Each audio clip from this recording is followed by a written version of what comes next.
next image. Now see this. This is a sculpture which is being carved out on the rock cut architecture of a particular temple. Now see, this is a ship. Okay, this is a ship. Okay, here these are the traders. Okay, here these are the traders who are sitting on the ship. Okay, see, this is the main trader. Okay, this is the boss of everyone. Okay, and this people are driving their ship. Okay, now they are representing the international trade relations. Okay, international trade relations. So you can imagine how significantly the Indian subcontinent was growing during that period.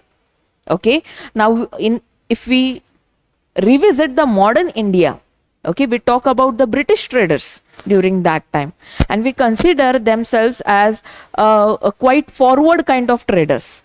But if we see our ancient India, that it was a time when even European countries were not, known about the guild system. And during that time, Indian subcontinent was such a region which carried out this guild system. Okay, now, before moving towards our session, let us first discuss about the significance of this topic with respect to your UPSC examination. Now, in 2012, the question was being asked directly on this guild system with reference to the guild system, that is the Shreni. Okay, now last time, if you remember, I had talked about the Shrenikas. Okay, so the guild system is also known as the Shreni system. Okay, so with reference to the guild system or the Shreni of the ancient India that played a very important role in the country's economy, which of the following statement is or are correct? Every guild was registered with the central authority of the state and the king was the chief administering on them. Okay, the second, the wages, the rules of the work, standards and the prices were fixed by the guild. Third, the guild had judicial powers over its own members. So let us first study what is the guild system, Hannah, and then we'll come towards answering all these questions. Now, what is the guild system? Now, let's take an example.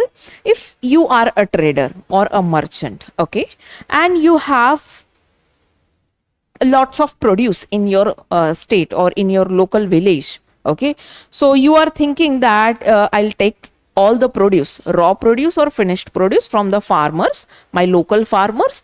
I'll keep it with me. I'll keep it in my buffer, okay, storeroom, okay, and I will sell this produce at a higher margin in the international or the inter-regional trade. Okay, this is your plan. Okay, now what will happen? Here, you will have to know what is the pricing system in the international trade, what is the pricing system in the inter-regional trades. Like for example, I am selling the mangoes. Okay. For example, I am selling the mangoes. Okay. So I should know what is the rate at the local from where I am going to take from the local farmers and what is the rate at the different regions in my own country and in the different countries for the international trade, so that I can generate the profit. Okay, if this particular country is having the mangoes in a very cheap pricing, then I won't be selling here. Why? Because I don't want any loss in my transaction. Okay, if it is here the less price, then I won't be selling it here. Okay, so depending upon the condition, I would be deciding where I will sell this mangoes, in which market I will sell this mangoes. Okay, so for this, I'll need some of the person to guide me, right? Because it was a time when there was no Google, okay, when there were no smartphones from where you could Google immediately and take out the pricings. Right? So, at the head of the district or the taluka, okay, I used to go and ask for the pricing mechanism. What is the pricing mechanism of this mango market? And how I can proceed to sell my mangoes in the market, either in the regional market or either in the international market. Okay, so here was a one person, okay, here was a one person sitting at the block or the district level, okay, sitting at the block or the district level who used to guide me, okay, about what is the pricing system, the current pricing system, right? Now, if you open your newspaper or if you open the news channel, you would be getting the various updates on what is the current BSI, okay, than whatever the pricing system it is, okay. So, similarly, there was a one particular point where you used to get the idea about the prices. Okay, now here in today's date, we also have the MSP mechanism, minimum support price, right? Now, minimum support price, what is the minimum support price? Minimum support price is the minimum price which is given by the government to the farmer, okay, to the farmer for its produced good, okay, to secure the farmer. Okay, so this is the MSP which we follow in today's date. Okay, and this MSP, okay, is being regulated through APMCs, APMC mandis or markets. Okay, now these are located at the block level or at the district level. Am I right? Now, the similar case was being followed during the ancient period also. Now, compare this mechanism and this mechanism. It is the same. Okay, but here the government is being monitoring this APMC mandis or APMC market. But here it was the guild system. It was the guild system and not the king who used to monitor all this mechanism. Did you get the point? Did you get the point now? Okay, this was completely autonomous from the government, completely autonomous from the king. Okay, and here in present date, this is being carried out by the state governments and the central governments togetherly.